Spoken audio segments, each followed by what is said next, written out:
My name is Gala from Galainthekitchen.com. In this video, I'm going to share with you how we can make heart design on a toast. I'm going to make heart design from foil, and as a pattern I use cookie cutter. To make symmetrical heart easy, I fold my foil in half. I'm using heavy-duty foil, so it's going to hold shape very well. I cut a ribbon approximately 1/4 inch.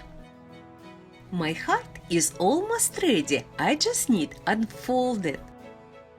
We can make foil hearts in advance, and when ready for romantic breakfast, just use it.